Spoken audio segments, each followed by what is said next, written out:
Bonsoir à tous, bienvenue sur la chaîne toujours proche des populations. Heureux de vous accompagner pour votre journal sur RTI2. Voici les titres de cette veille de fête de Noël. Justement, pendant cette célébration, le choix des consommateurs est plus porté sur la viande de volaille, une tradition respectée pratiquement chaque année. Pourquoi est-elle tant appréciée, surtout pendant Noël? Le constat de nos reporters dans quelques instants. À l'international, ces propos ont créé une vague d'indignation au Sénégal. Le ministre conseiller à la présidence de la République, Cheikh Oumar Diagne, a qualifié les tirailleurs de traîtres. Merci pour votre fidélité. De la gastronomie pour ouvrir cette édition, dominée par la célébration de Noël. À l'occasion de cette fête, plusieurs personnes se rendent dans les marchés pour faire des provisions. Et le constat de nos reporters est clair, le choix est plus porté sur la viande de volaille. Pourquoi cette viande est tant appréciée par les consommateurs et surtout pendant Noël? Des éléments de réponse dans ce reportage signé Abdoulaziz Daramé, Ansita Diarra, Kader Bachil et Ouattara Sidiki. C'est au marché de Koumassi que Trékwame est venu acheter des poulets pour la fête de fin d'année. Cette mère de famille préfère la volaille par rapport aux autres viandes. Nous préférons le poulet parce que la chair est douce et ce n'est pas tous les jours qu'on mange le poulet. Donc pour la fête, nous achetons le poulet pour faire plaisir à la famille, plaisir aux enfants, plaisir à monsieur et vraiment plaisir à toute la famille. L'une des raisons du choix des Trékwame est l'accessibilité de cette denrée à tout le monde. La viande de mouton est un peu plus chère. C'est pas tout le monde qui a les moyens du mouton. Et là où la mer arrive, c'est là qu'on accroche, comme on le dit, les habits. Comparativement aux autres viandes, Bénédicte aime aussi le poulet. Moi, je préfère les poulets pondeuses au marché comme ça, vivants, parce que là, il y a moins de produits. Et puis, c'est accessible à tout le monde. Pour la veille de Noël, au fait, nous, on préfère le poulet. Voilà, parce que c'est accessible à tout le monde. Et puis, c'est moins cher par rapport à la viande qui va coûter peut-être 10 000, 9 000. 1 kilo de viande, actuellement, tu vas demander, c'est cher. Maintenant, le poulet, c'est moins cher. Tu vois, on a 2 poulets, peut-être à 9 000 par rapport à 1 kilo de viande. La viande de poulet n'est pas la seule appréciée par les individus. La dinde est également beaucoup prisée. Chaque année, on a envie de fêter, on mange des poulets. Mais cette année, j'ai décidé de manger la viande de dindon. Voilà, me fait plus de plaisir avec la famille, quoi. Le goût est formidable, c'est très bon. Pour ce vendeur de volailles, les clients viennent s'approvisionner en chair blanche pour plusieurs raisons. Parce que le poulet, d'abord même le poulet donne la santé. Parce que c'est une chair blanche dont le poulet est consommé mondialement. Donc c'est pourquoi nous le vendons. Les clients qui viennent pour la dinde, ils sont un peu rares. Mais c'est les clients super parce que la chair de la dinde, elle est en tout cas très mou. Et puis c'est beaucoup bon pour les hommes âgés. Donc c'est pourquoi nous l'en vendons aussi. Noël est un moment de gaieté et surtout une occasion pour se retrouver et partager de bons moments autour de la viande de volaille. On peut le dire, il a toujours été de tradition de fêter Noël avec un plat à base de viande de volaille, car moins cher que la viande rouge, mais aussi plus saine. Direction la région du Béquet, où se préparent aussi les fêtes de fin d'année, les espaces publics tels que les maquis, les restaurants, les bars, les hôtels et même les administrations font leurs toilettes pour mieux appréhender ces fêtes qui pointent du nez. Ne soyez pas surpris si vous ne reconnaissez plus certains endroits à Boaké, comme en témoigne ce reportage de Gervais Kwasi et Soro Corona. Les fêtes de fin d'année s'annoncent avec la Noël qui ouvre le bal. Les espaces qui accueillent le public font peau neuve. Les propriétaires des maquis mettent les petits plats dans les grands. Tous les maquis renouvellent le matériel, les fauteuils. On a acheté de nouveaux appareils, de guirlandes pour vraiment annoncer les couleurs des fêtes. Les hôtels et résidences se sont également donnés fiers allure. Vu les fêtes, nous avons une gastronomie particulière. Nous avons refait les chambres avec de nouveaux draps, couettes, avec un agréable parfum. La piscine a été réaménagée avec toutes les commodités pour satisfaire la clientèle. L'affluence dans les ateliers de couture et de beauté s'est accrue. Il y a de nouvelles coupes, tendances, il y a des coupes qui sont tendances qui sont là actuellement. Nous sommes déjà des professionnels, donc du coup, on sait comment contenir cette clientèle-là. Les coupes les plus demandées maintenant, c'est les coupes avec les teintures, le curly. Voilà, ça marche rapidement, quoi. Et puis aussi les poses perruques. Les administrations ne sont pas restées en marge de cette mouvance des fêtes. Les locaux ont été pavoisés aux couleurs des fêtes, comme c'est le cas à la station régionale RTI Boaké. La décoration des locaux de RTI Boaké, c'est une volonté de la direction. C'est pour juste révertir la maison de sorte à ce qu'on puisse sentir la fête. Rendre la maison un peu plus belle pour marquer l'événement de la Noël. Les effets des fêtes de fin d'année se font sentir à Boaké avec les bouchons sur les routes et la trop grande affluence dans les marchés. Retour à Abidjan où les responsables d'une école catholique de la commune d'Abobo ont organisé une fête de fin d'année pour permettre aux élèves d'aller en congé dans la gaieté et la joie. Concours de théâtre, de chant et de danse ont été initiés pour divertir les tout-petits dans l'ambiance et la bonne humeur. Asita Diara. C'est dans une ambiance féerique et fraternelle que élèves, enseignants et responsables de cette école de la commune d'Abobo se sont réunis pour célébrer les fêtes de fin d'année. Une manière pour l'école de permettre aux enfants d'entamer la nouvelle année dans la joie et la convivialité.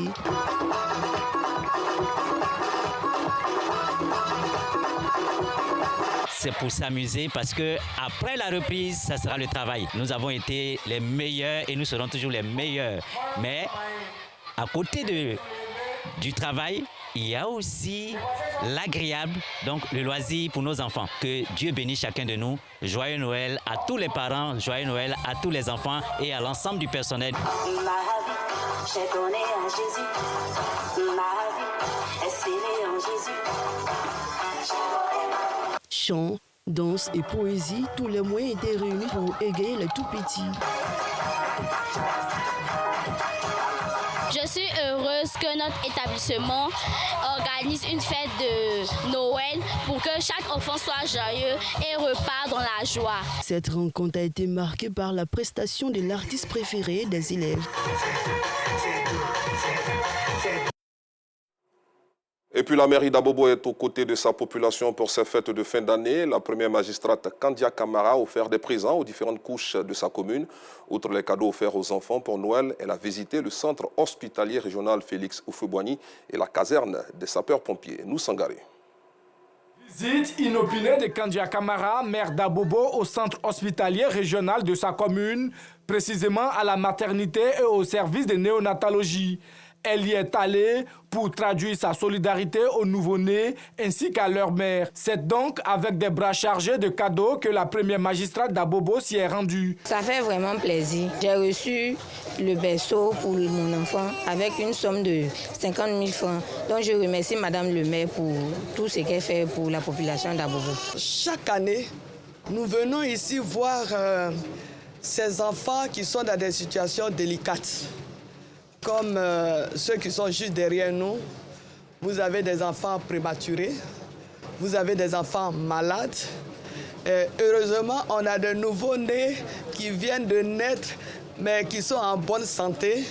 Et nous venons aussi leur apporter de la joie, apporter des cadeaux aux enfants, un peu de moyens aux parents. Tout cela pour que nos populations d'Abobo puissent aborder ces périodes de fête avec joie.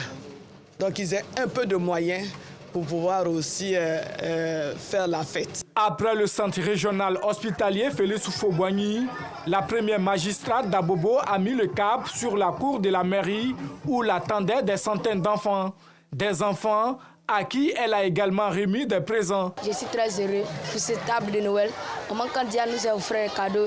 Je suis très heureux. J'espère que l'année prochaine, elle pourra faire la même chose, plus grand. La magie de Noël s'est opérée à la caserne des sapeurs-pompiers militaires d'Anon-Kouakouté. Dans ce centre de secours d'urgence, Kandia Kamara a remis 5 motos aux soldats du feu pour faciliter leur mobilité et sauver des vies. Je voudrais encore une fois remercier le capitaine et l'ensemble de ses collaborateurs et dire que la commune d'Abobo se tient à leur côté pour apporter assistance aux populations d'Abobo. À Abobo, pour ces fêtes de fin d'année, ce sont plus de 9000 cadeaux qui seront distribués.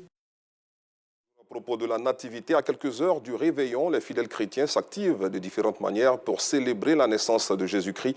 Notre équipe de reportage composée de Laurence Kakra et Kader Bachil s'est rendue à la paroisse Saint-Jean de Cocody. La joie se lisait sur le visage de ces tout-petits. Eux, ce sont des enfants de professionnels du sexe. L'ONG Abrissu a profité des festivités de Noël pour les convier à une célébration. Ces enfants-là sont en réalité des personnes vulnérables. malheureusement oubliés jusqu'ici par la société. Ces enfants vivent des réalités. D'abord le rejet, le mépris. Et ils naissent dans un milieu où ils sont témoins de la violence, des scènes obscènes et bien d'autres choses. Mais on ne peut pas les secourir véritablement sans les faire sortir. Et nous avons besoin de tout le monde. L'ONG Abrifu était accompagnée dans cette initiative par l'ONG APB, Action pour le Bien, et le CLHDCI, Conseil national des droits de l'homme de Côte d'Ivoire. C'est pour nous un sentiment de satisfaction de pouvoir toujours porter assistance aux personnes en difficulté.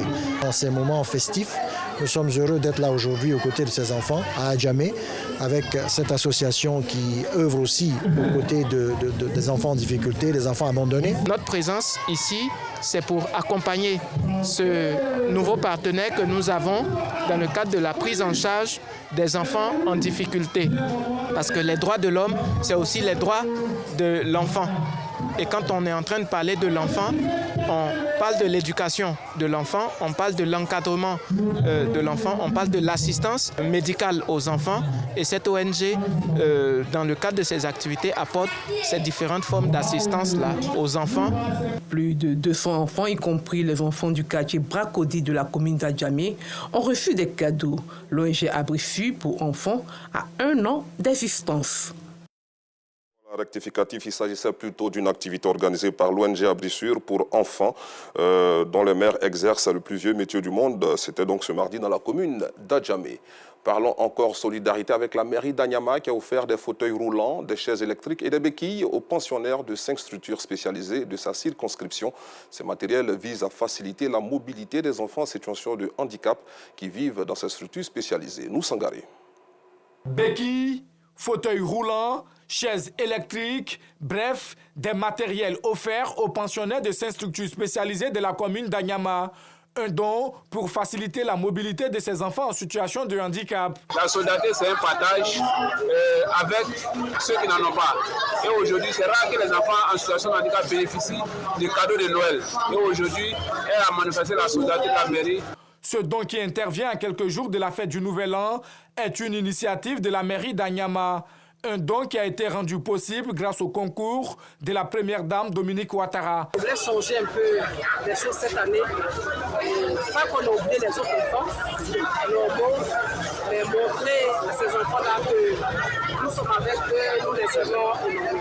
On espère que l'année prochaine, les choses, c'est la première édition et que l'année prochaine, on fera mieux. Outre ces équipements, les 5 structures spécialisées d'Anyama ont reçu des vivres pour combler leurs besoins alimentaires en cette fin d'année. Dans la commune d'Anyama, pour donner du sourire aux enfants malades de la drépanocytose, eh bien, le centre drépanocytaire Saint-Jean-de-Dieu leur a fait don de vivre et non-vivre en cette période de fête de fin d'année. La remise a eu lieu chez la famille de la petite Namaro, également drépanocytaire, en présence de notre reporter Georgette Ido Fofana. La drépanocytose n'est pas un frein à mon bonheur. C'est le message que les membres de l'ONG Centre drépanocytaire Saint-Jean-de-Dieu sont venus partager avec la famille de la petite Namaro, atteinte de la drépanocytose. Afin de permettre à cette famille de passer de bonnes fêtes de fin d'année, ils ont apporté des vivres et des non-vivres. Petit papa Noël,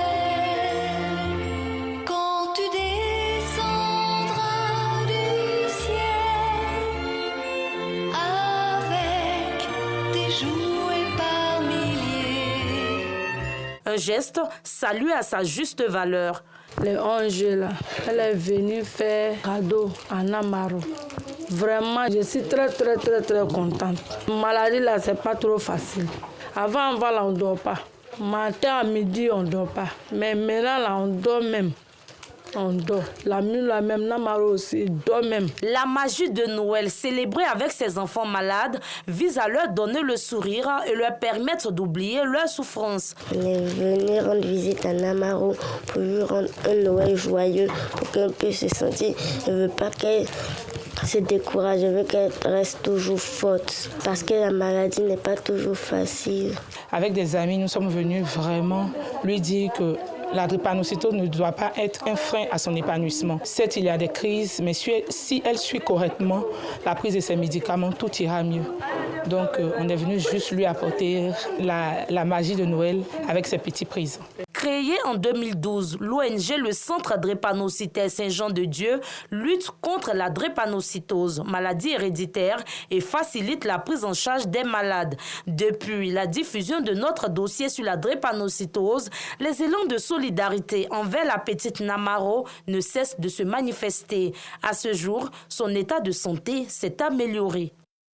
Rappelons que la Noël et le Nouvel An sont des fêtes associées à la générosité car les besoins des personnes fragiles ou précaires sont nombreux à cette période de l'année. Autre chose à présent, la commune du Plateau a accueilli récemment la cérémonie d'ouverture des Journées ivoiriennes de la propriété intellectuelle et de l'innovation. Une rencontre qui s'est tenue en présence du ministre du Commerce et de l'Industrie, Souleymane Diarra-Souba. Les détails avec Maïssa Kogaï. Garantir un commerce juteux, surmonter la question du financement, un défi pour de nombreux producteurs locaux. Mais le problème que nous avons, c'est le problème de la commercialisation.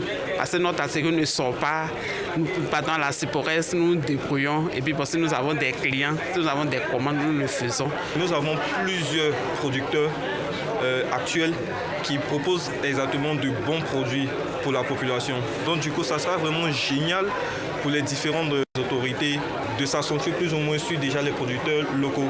La résolution de ces difficultés commence par la protection des œuvres ou produits. Une question abordée lors des Journées ivoiriennes de la propriété intellectuelle et de l'innovation, JIPI, édition 2024. Thème retenu, la labellisation par les indications géographiques, un outil de valorisation des produits du terroir, de préservation de la diversité biologique et culturelle et un puissant levier de développement local. À l'horizon 2030, faire entrer dans le processus de labellisation l'ensemble des produits du terroir à fort potentiel. C'est une première étape. Les étapes d'après, c'est comment consolider une IG qui est créée, comment assurer la promotion de cette IG de telle sorte que les retombées puissent impacter les conditions de vie des populations qui sont majoritairement dans les zones rurales. La labellisation, un moyen d'améliorer les conditions de travail et de vie des artistes, artisans et producteurs. Elle permet également de valoriser les différents produits. À titre d'exemple, l'Atiéké des Lagunes, désormais classé patrimoine immatériel de l'UNESCO, Organisation des Nations Unies pour l'éducation, la science et la culture. Une fierté pour la Côte d'Ivoire qui regorge d'autres produits à même de suivre le même processus. J'ai l'honneur de vous annoncer que nous soumettrons l'année prochaine 4 nouveaux produits emblématiques de nos terroirs pour la labellisation au titre des indications géographiques. Il s'agit du riz de Danané, de la toile artisanale de Korogo, de la mangue Kent des Savanes et enfin du beurre de karité pour la marque collective. Les Journées ivoiriennes de la propriété intellectuelle 2024 visent à promouvoir un cadre d'échange entre les acteurs locaux et internationaux en vue de faire émerger une véritable culture de la propriété intellectuelle et faire de ce produit un levier déterminant du développement du pays. Un mot de... Dans cette édition, le Conseil supérieur du Madjiliste en Côte d'Ivoire a organisé le week-end dernier sa 2e édition du Maoulid, placée sous le signe de la cohésion et la paix pour contribuer à l'élan de sensibilisation des populations pour une élection présidentielle apaisée. Georgette Ido Fofana. Les échéances électorales d'octobre 2025 approchent à grands pas. Pour prévenir les conflits et les mécontentements, le Conseil supérieur des Madjilis en Côte d'Ivoire a initié sa 2e édition du Maoulid. Au cœur de cette célébration, prier et sensibiliser les populations pour une élection présidentielle apaisée en octobre 2025. La Côte d'Ivoire, c'est la paix. On ne doit pas se répondre, on ne doit pas faire des palabres. On doit marcher ensemble. Les musulmans comme les chrétiens. Quand on dit venez, on va faire le Maoulid, tout le monde est bien habillé parce qu'il y a la paix. Sans la paix, il n'y a pas de cérémonie, tout le monde est à la maison. À ce grand rendez-vous islamique, en plus des prières et des bénédictions, des motions de soutien à la paix. Nous savons qu'en période d'élection, il y a ce qu'on appelle les fake news. Les fake news, on a l'habitude de prendre des informations qu'on ne confirme pas. Et le Madjlis, à la télé, ne dit pas ce que tu n'as pas de connaissances, tu n'as pas vérifié. Ne partagez pas des informations incendiaires. Le Madjlis, en tant qu'un espace spirituel et social a un rôle central dans l'éducation à la paix, la prévention des conflits et la promotion de vivre ensemble. Nous appelons solennellement 1. Les citoyens ivoiriens à faire preuve de responsabilité et à privilégier les voies du dialogue en cas de désaccord. Représentant le parrain, le ministre d'État Téné Birahima Ouattara, le ministre Amadou Koulibaly a salué cette idée qui vise à préserver la paix et la sécurité en Côte d'Ivoire. Assembler autour des thèmes de paix et de cohésion est une façon, je dirais, de prévenir, une façon d'anticiper, une façon de contribuer à la culture de la paix et de la cohésion. Au-delà de la problématique traitée cette année, paix et cohésion sociale en période électorale, valeurs islamiques et contribution du Madjilis. Cheikh Moufti Sogodogo, président du Conseil supérieur des Madjilis et les membres de son conseil ont lu le glorieux Coran 1111 fois avant d'immoler 11 bêtes, signe de paix, de cohésion et d'entente entre les filles et fils de la Côte d'Ivoire. International au Sénégal, ce sont des propos sur les tirailleurs qui font beaucoup parler 3 semaines après la célébration officielle du massacre de Thiaroye. Dans un entretien accordé à un média, le ministre conseiller à la présidence de la République, Cheikh Oumar Diagne, a qualifié les tirailleurs sénégalais de traîtres. Ces propos ne passent pas, d'autant qu'il les a maintenus ce mardi. Point final, merci d'avoir suivi cette édition. Bon réveillon de Noël à tous. À demain, 19h30, toujours sur RTI2.